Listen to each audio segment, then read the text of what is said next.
Not standing up there and taking advantage of the lights. That brand new stuff makes you feel like, it feels really good up there. I mean, the lights are nice. They're very nice. And anyway, but I like being down here. I turned in the material for the bulletin, and I had no idea what I wanted to do tonight. I told Cheryl I'll just figure it out. But what I wanted to do was wait until this weekend closed out at Lads to Leaders.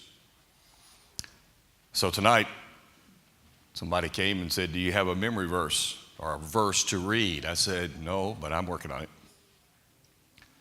And then Ken Johnston came and said, "Your topic for tonight, quite interesting.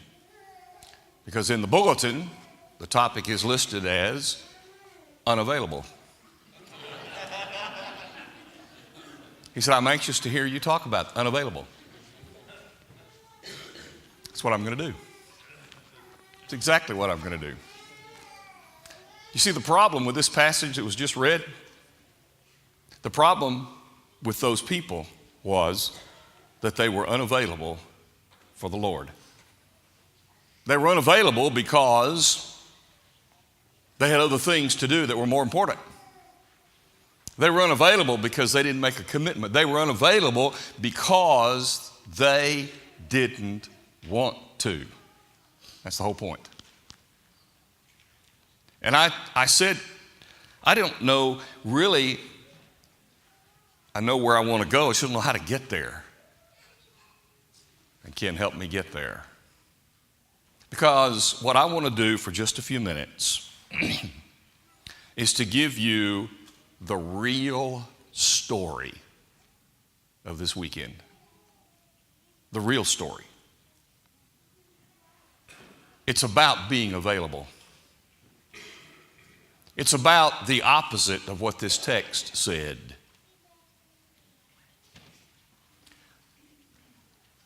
Quickly, some of you may not know what it means when you hear us talk about Lads to Leaders.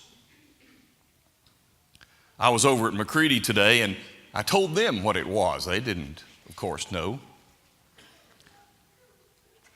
This year at Lads to Leaders began the 50th year that through Lads to Leaders, young men and young women have been learning to serve the Lord. There are plenty of ways to learn to serve. This is one of them. All kinds of activities, all kinds of ways to learn to serve in a local congregation. And these kids spend the year at different times in different ways working on all kinds of things. And next year, that convention will close out the 50th year celebration. I got to go and be a part of it when I was 12 or 13 years old.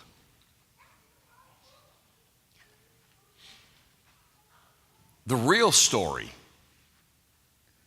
is here. The story you hear is over here. The story you hear is, I know what Lads to Leaders is. It's competition. And you go there and compete against each other, and everybody tries to get a trophy or get a medal or some kind of an award, and then you come home and you brag about it. That's what a lot of people see about Lads to Leaders. That's not what it is. I'm going to tell you the real story. These are the notes that I took from Lads to Leaders. I have been given a great privilege to see and learn and see things from different perspectives, because I and another fellow are in charge of the boys' speech. And then I get to be involved as an MC at the award ceremony and watching what happens from that vantage point. So let me tell you the real story right quick. Number one, the real story of Lads to Leaders is about true joy that has nothing to do with winning a trophy. Nothing. Not a first, second, or third. 1 Thessalonians 5:16, Paul said, rejoice evermore. And as I was announcing winners from a group who were standing there, because they're standing here waiting to hear 3 of them get an award, and the other 3 aren't going to get one in first, second, or third. But everybody got a participation little trophy. And after I called the winners, they gave one of the little girls her participation trophy. And she was holding it up and jumping up and down as though she had actually won. That is the real story of Lads to Eaters. That is what true joy is all about. Obviously, she was available to learn what true joy was.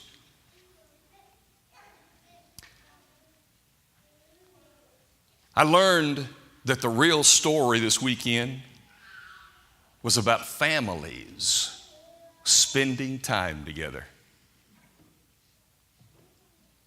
Because of what I had to do, I had to walk all weekend. All weekend. Someone was commenting on, don't tell Rebecca, okay? But someone was commenting on my shoes don't match my outfit. And I said, I don't care. These are comfortable, and I'm wearing them anyway. And when it comes to the ceremony, I'll change to the other ones. And as I walked around all over that hotel, both hotels, I saw families everywhere. It would not surprise me if during this weekend, some families ate together more then than they had all month long. Wouldn't surprise me a bit. That's what they were doing. And then I hear the words of Paul when he wrote, children, obey your parents in the Lord, for this is right. Honor your father and mother, which is the first commandment with promise, that it may be well with you and you live long on the earth.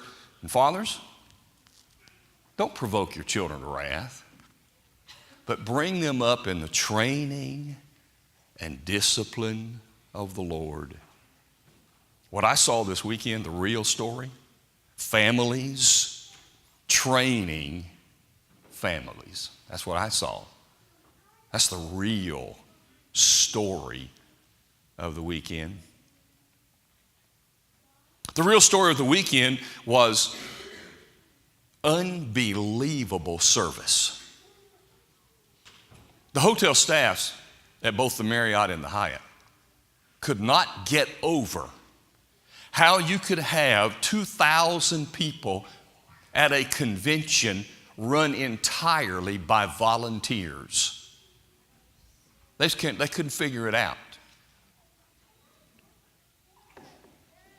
You have to have so many volunteers to judge and to be a part of. And it was service on display. And then I hear Peter's words in 1 Peter 4. He who speak as the oracles of God. And he who minister according to the ability that the Lord has given, so that God may be glorified through Jesus Christ. I wouldn't think that any hotel staff sat down and had a Bible study with anybody. But I do think that they saw Jesus on display in the service, the volunteer service mentality, and they commented on it over and over and over. That was the story of the weekend. That story also included what we call pay it forward. Pay it forward. It hit me this weekend more than any other. As the coordinator of the speech, I have to go in ahead of time, and we have a judges meeting the hour before they start, and I give them all the details about how to judge the speeches and what to do and what not to do. And it hit me for the first time.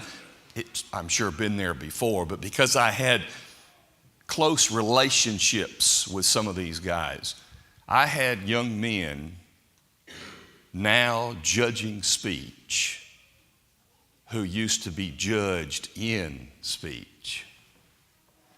And I had one young man who was judged last year, and he comes out of that right back in. That's called paying it forward. You know, I hadn't even thought about that from this passage in 1 Peter 4 and verse 10. It hadn't even occurred to me as a concept of pay it forward. As each one of you has received a gift, minister it to one another. He had received a gift of people serving so he could participate, and now he took that gift and he turned it around and he paid it to the next generation. I think that's pretty special. And it was the real story of the weekend. The real story of the weekend, I got to see, I'm trying to think what time it was. I don't know if I wrote it down or not, but I think it was probably 11 o'clock last night or 11:30.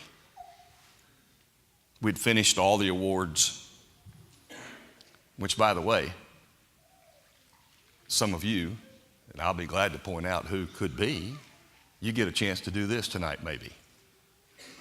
See, we have these great big crates, heavy crates. Tom Brown built podiums that we take with us, and they use them and stand behind them when they do the speech or the song leading. And these podiums are really cool. I have so many people, Tom, get one and they go, "This is the neatest thing I've ever seen." And they're just folding it and opening, because it folds all together into a handle. Just a neat little deal.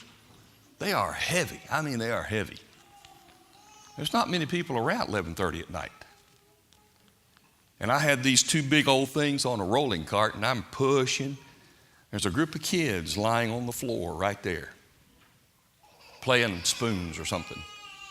And they said, "Can we help you?" That's the real story of the weekend. Because they were following what Paul said in Galatians 6 and verse 2. Share one another's burdens. So fulfill the law of Christ. Those crates are still in my truck. You can share my burden. Anybody who wants to tonight can share my burden. Be perfectly fine to bring them in. But that's the real story of the weekend. Let me tell you another one. Saturday is full. I mean full. You start Saturday morning at 7:15. 7:15, and you go hard all day long. We closed out.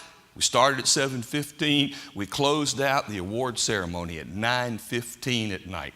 I mean, everybody's busy. And after we finished, for the next hour and a half at least, because I left, with my burden, you had a group of people not sitting, but standing in the lobby singing songs. That's the real story of the weekend. And then I'm reminded how James said, James chapter 5 and verse 16, "If anyone is cheerful, let him sing psalms." They were beat, I'm sure. Guarantee you the parents were beat, but there were a pile of them standing out there, and I don't know how long. If any of you know, I'd like to know, but man, That's the story of the weekend. The story of the weekend I saw from the stage, emceeing. There were about 4 girls, seemed to be maybe 5th, 6th, 7th grade, something like that. And they had positioned themselves right here on the front row. And they made it their job. Everybody who came off the stage, every kid, trophy in hand or didn't receive anything, didn't matter. Whichever kid passed by them, they got a high five from these 4 girls. They just took it on themselves, maybe to be the official encouraging committee. And then Paul says, rejoice with those who rejoice. That was the story of the weekend. Oh, but the final story, the final one, wraps it all up.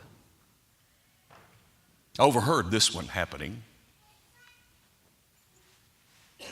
Came time to hand out the trophies. And I don't know what age they were, young, little, maybe 5th grade, something like that, girls. 2 friends. 3rd place had been handed out. 1st and 2nd, 2 friends. And they hugged up against each other, and before their names were announced, one looked at the other and said, this is, I think, in speech, I hope you win, yours was the best. And the other one said, no, I thought yours was the best, I hope you win. Now that is the story of the weekend. And then I think of what Paul said when he said, don't let anything be done through strife, envy, but rather let each one esteem others better than himself. Now, it is true that some people won and got a big trophy, and some people lost. That's true. It is true that some people should have won, but didn't win. Life is not fair. But I tell you what's better than all of that, the real story behind the story. That's not just Lads to Leaders. That's a microcosm of life. The real story of life is not about how much money you make, how many awards you get, how many promotions, how much physical glad handing you get. Life is about, are you available for the Lord? That's what life's about. Are you available?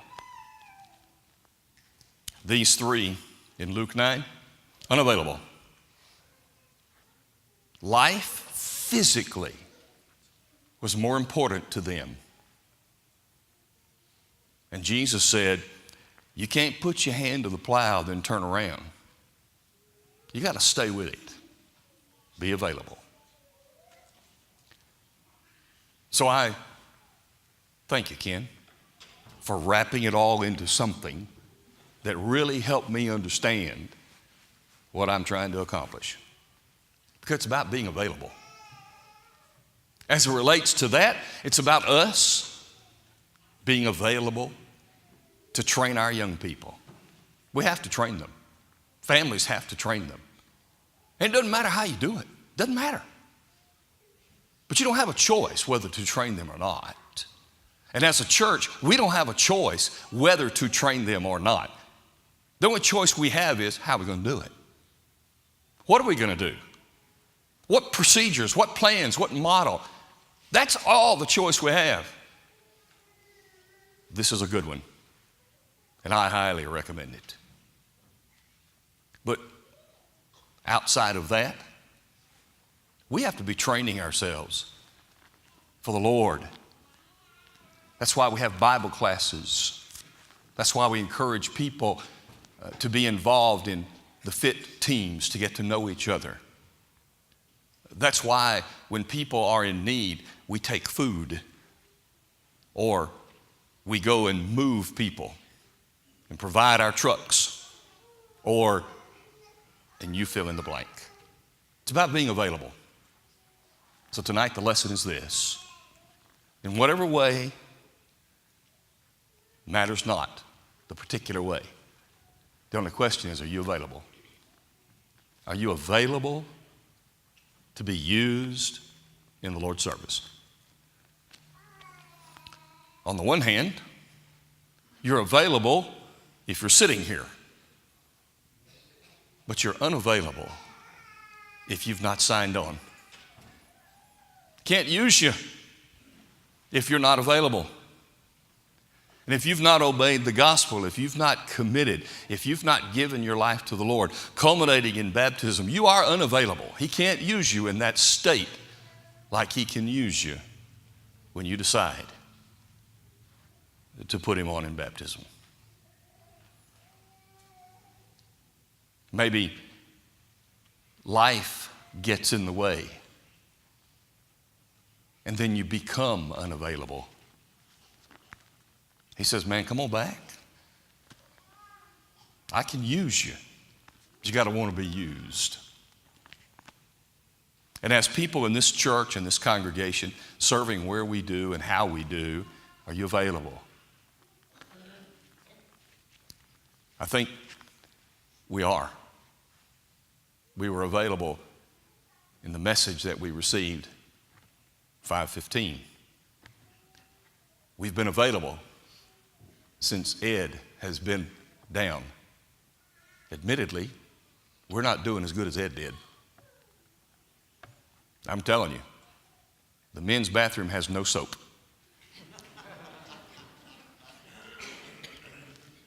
The things, no soap, none.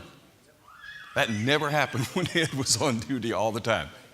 I'm not impugning anybody. I'm just saying Ed's good. But we've been available since then, right? Let's keep it up. Availability is the key to serving the Lord. If we can help you tonight, will you come as we stand and sing?